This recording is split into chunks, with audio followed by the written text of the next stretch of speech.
दोस्तों जय हिंद। स्वागत है अपने यूट्यूब चैनल लैब स्कूल में। आपको पता होगा कि जितने भी कम्पिटेटिव एग्जाम होते हैं उनमें जीएस के क्वेश्चन जरूर पूछे जाते हैं। तो उन्हीं क्वेश्चनों को सरल बनाने के लिए यहाँ पर डेली के डेली टॉप मोस्ट इंपॉर्टेंट क्वेश्चनों को डिस्कस किया जाता है। तो बिल्कुल आज दोस्तों एक टॉपिक है हमारा भारत की मिट्टियाँ, और भारत की मिट्टियाँ से जितने भी इंपॉर्टेंट क्वेश्चन बन सकते हैं वो मैं इस वीडियो में डिस्कस करूँगा। और दोस्तों आपसे एक गुजारिश है कि आप वीडियो के लास्ट में ज़रूर कमेंट करके बताएं कि आपका स्कोर जो है वो कितना रहा। ठीक है, पहला प्रश्न पढ़ लेते हैं कि रेंगुर किसका नाम है। देखिए एक मिट्टी है, उसे रेंगुर भी बोलते हैं। तो किस मिट्टी का नाम है? ए ऑप्शन है लाल मिट्टी, बी है जलोढ़ मिट्टी, सी ऑप्शन है काली मिट्टी, डी ऑप्शन है लेटराइट मिट्टी। देखिए मैं हमेशा ऐसे क्वेश्चन टाइप करता हूँ या ऐसे क्वेश्चन लेके आता हूँ आपके लिए जो पेपर में आए या जिस भाषा में पेपर में आए।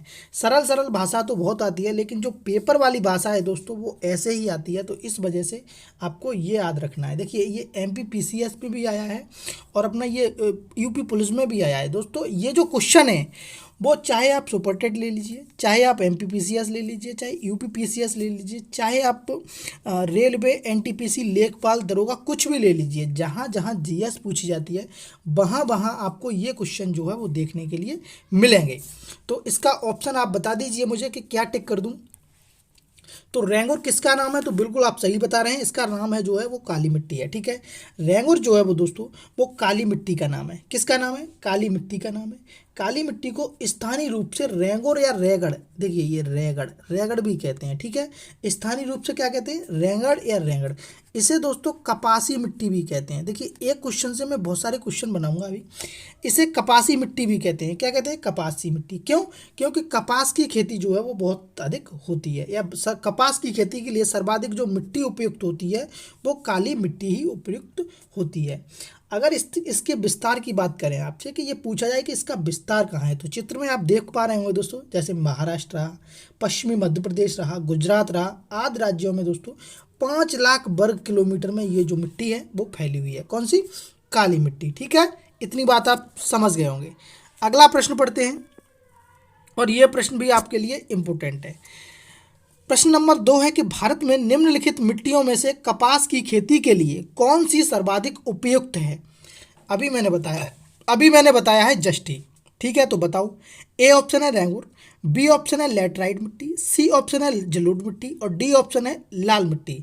देखिए पेपर की जो भाषा है वो यही है ना। तो अब बताओ कि कौन सी सर्वाधिक उपयुक्त है मिट्टी कपास की खेती के लिए।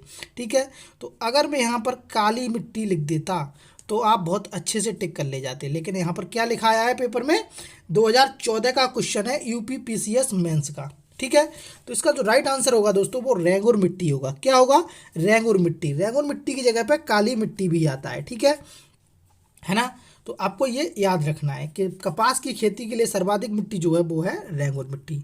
अगला प्रश्न है, प्रश्न नंबर 3 कि देश की निम्नलिखित मिट्टियों में से किसे स्वतः कृषि मिट्टी कहा जाता है? देखिए स्वतः कृषि मिट्टी भी कहा जाता है।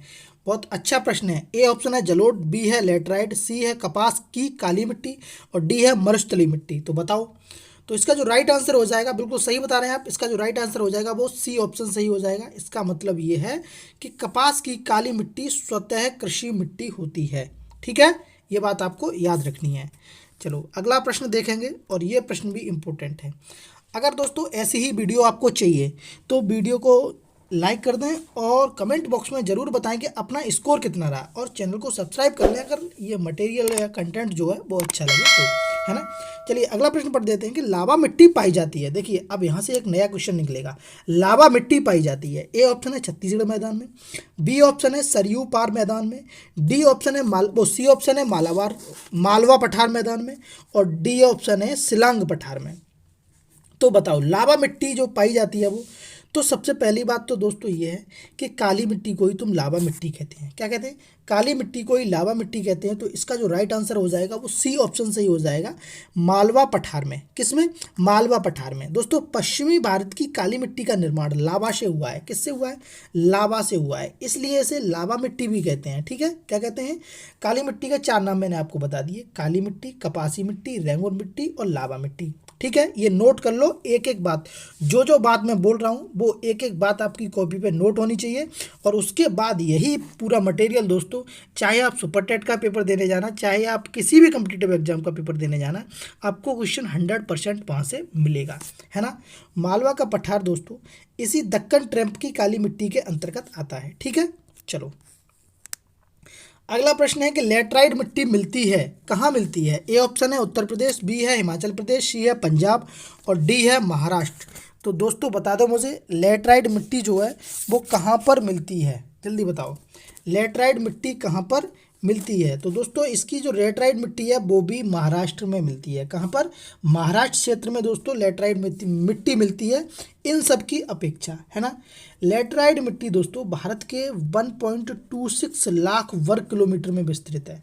कितने में, 1.26 लाख वर्ग किलोमीटर में विस्तृत है। इसका सर्वाधिक विस्तार जो है वो केरल में है। कहाँ पर है, केरल में। अगर ऑप्शन में महाराष्ट्र की जगह केरल होता तो लगाते कि नहीं लगाते, हाँ लगाते साहब, ठीक है। तो केरल में सबसे अधिक इसका जो विस्तृत क्षेत्र है, इसके बाद आता है महाराष्ट्र, ठीक है। तो इस वजह से ऑप्शन इसके हिसाब से यही सही होगा, ठीक है। अगला प्रश्न है, भारत में सबसे अधिक उपजाऊ मृदा कौन सी है। ए ऑप्शन है मृदा, लाल मृदा, बी है काली मृदा, सी है जलोढ़ मृदा और डी है चूनेदार मृदा। तो टिक करिए अपना। तो भारत में दोस्तों, भारत में सबसे अधिक उपजाऊ मृदा की बात की गई है, ठीक है। भारत में सबसे अधिक उपजाऊ मृदा की बात करेंगे तो इसका जो राइट आंसर हो जाएगा वो जलोढ़ मिट्टी हो जाएगा। क्या, जलोढ़ मृदा। जलोढ़ मृदा भारत की सबसे अधिक उपजाऊ मृदा है। इसमें नाइट्रोजन की मात्रा कम होती है। क्या, नाइट्रोजन की मात्रा कम होती है। जलोढ़ मृदाएं मूलतः हिमाचल के निक्षेपों से बनी होती हैं, सॉरी हिमालय के निपेक्षों से बनी होती हैं, ठीक है, निक्षेपों से, सॉरी। उसका राइट आंसर हो जाएगा वो जलोढ़ मृदा हो जाएगा। अगला प्रश्न है, गंगा के मैदानी पुरानी कछारी मिट्टी कहलाती है। गंगा के मैदानी पुरानी कछारी मिट्टी कहलाती है, बताओ इसका जो राइट आंसर क्या होगा, वाहबर, बांगर, खादर या खंडोलाइट। तो बताओ राइट आंसर क्या है। तो देखिए, पुरानी मिट्टी अगर यहाँ नहीं होती तब होती खादर, लेकिन यहाँ बात किसकी गई है, पुरानी मिट्टी की। तो इसका जो राइट आंसर हो जाएगा वो बी ऑप्शन सही हो जाएगा। तुम्हें पता है कि जलोढ़ मिट्टी जो है वो दो प्रकार की होती है, एक तो खादर होती है और एक होती है बांगर, ठीक है। क्या होती है, खादर और बांगर। दोस्तों खादर होती है वो नई वाली होती है और बांगर जो होती है वो पुरानी मिट्टी होती है, ठीक है। तो जलोढ़ मिट्टी के दो प्रकार होते हैं, खादर और बांगर, ठीक। अगला प्रश्न है, निम्नलिखित में से किस प्रकार की मृदा की जल धारण क्षमता सबसे कम होती है। किस प्रकार की मृदा की जल धारण क्षमता सबसे कम होती है। ए ऑप्शन है बलुई दोमट, बी है दोमट बालू, सी है मटियार दोमट और डी है दोमट। तो अपना टिक करिए जल्दी से। किस प्रकार की जो मृदा है उसकी जल धारण क्षमता कम होती है। तो राइट आंसर है बलुई दोमट। क्या, बलुई दोमट जो दोस्तों ये मिट्टी है इसकी जो जल धारण क्षमता है वो कम होती है। बलुई दोमट मिट्टी जो है कि जल धारण क्षमता सबसे कम होती है क्योंकि इससे रेवे भरी मात्रा में एवं बड़े होते हैं, ठीक है, ये याद रखना है। अगला प्रश्न है, निम्नलिखित में से मिट्टी का कौन सा वर्ग भारत में सर्वाधिक क्षेत्र में पाया जाता है या फैला है, बताओ। निम्नलिखित में से कौन सा जो यानी कि कौन सी मिट्टी है जो कि भारत में सबसे अधिक क्षेत्र में फैली हुई है। ए ऑप्शन है जलोढ़ मिट्टी, बी है काली मिट्टी, सी है लाल मिट्टी और डी है जंगली मिट्टी। तो इसका राइट आंसर आप लोग जल्दी से बता दीजिए क्या है। तो बिल्कुल इसका जो राइट आंसर होगा वो होगा जलोढ़ मिट्टी। जलोढ़ मिट्टी का जो क्षेत्र है दोस्तों वो भारत में सबसे अधिक क्षेत्रफल में है, ठीक है। तो जलोढ़ मिट्टियाँ भारत के सर्वाधिक क्षेत्र में फैली हैं। यह देश के लगभग 15 लाख वर्ग किलोमीटर में है। कितने में, 15 लाख वर्ग किलोमीटर में है। निम्नलिखित में से कौन सी मिट्टी सबसे अधिक क्षेत्र में है। तो जलोढ़ मिट्टी सबसे अधिक क्षेत्र में फैली हुई है, ठीक है। किसमें, जलोढ़ मिट्टी सबसे अधिक क्षेत्र में फैली हुई है 15 लाख वर्ग किलोमीटर में। अगला प्रश्न है कि निम्नलिखित में से कौन सी फसल मृदा को नाइट्रोजन से भरपूर कर देती है। ए ऑप्शन है आलू, बी है सोरगम, सी है सूरजमुखी और डी है मटर। तो अपना राइट आंसर बता दीजिए। ये प्रश्न बहुत इंपॉर्टेंट है। ये 1994 में आईएएस में भी पूछा गया है। ये इसमें यूपी पुलिस में भी कई बार पूछा गया है और एक बार लेखपाल में भी पूछा गया है। ठीक है, तो देखिए जीएस के क्वेश्चन है ये, आप ये मत समझना कि कहीं ये कौन सी भी परीक्षा में आ सकते हैं। ठीक है, लेवल एक ही है। तो इसका राइट आंसर क्या होगा? जो नाइट्रोजन की भरपूर कर देती है, इसका जो राइट आंसर होगा वो होगा फसल जो है मटर है। मटर दोस्तों आप कह सकते हैं कि मटर फसल जो है वो मृदा को नाइट्रोजन से भरपूर कर देती है।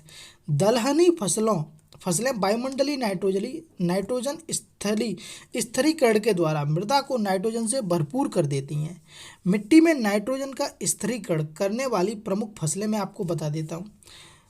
देखो, बीन्स है, सोयाबीन है, मटर भी है। ठीक है, तो इसमें से अगर कोई आता, सोयाबीन आता तो सोयाबीन टिक करते, तो इसका राइट आंसर क्या होगा? वो मटर होगा। अब देखिए आपने दोस्तों कितने क्वेश्चन करे हैं, कमेंट बॉक्स में ज़रूर बताइए कि आपका स्कोर कितना रहा। 10 में से 10 रहा, 9 में से 10, 10 में से 9 रहा, कितना रहा आप कमेंट बॉक्स में बताइए। अब इसके बाद मैंने कुछ इंपॉर्टेंट फैक्ट आपके लिए बना दिए हैं, यहाँ पर देख लीजिए जल्दी से जल्दी। पहला है, भूमि की उर्वरता बढ़ाने के लिए उर्द की फसल उगाई जाती है। क्या?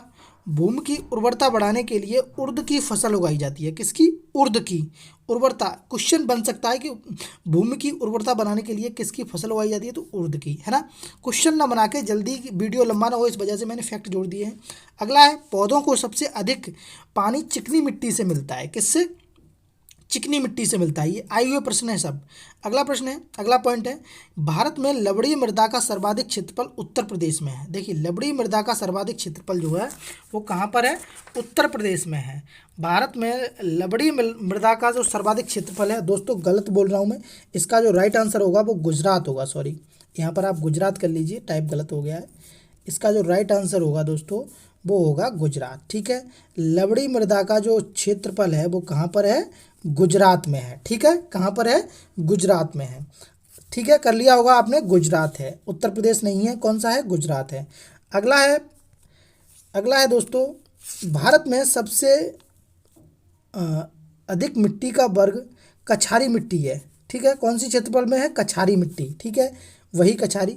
अगला है, मृदा क्षरण को रोकने के लिए वनोपण करना चाहिए। अब क्वेश्चन आता है कि मृदा क्षरण को रोकने के लिए क्या करना चाहिए? तो मृदा क्षरण को रोकने के लिए वन रोपण करना चाहिए, यानी वनों को लगाना चाहिए। ठीक है, तो ये बात आपको याद रखनी है दोस्तों। अगर ये वीडियो आपको पसंद आया हो तो हमारे चैनल को सब्सक्राइब कर लें और वीडियो को लाइक कर दें और अपने कमेंट में ज़रूर बताएं कि आपने कितना स्कोर किया है दोस्तों। और क्या करना है आपको? बस शेयर करना है। ठीक है, क्या करना है? शेयर। चलिए मिलते हैं अगली वीडियो में, तब तक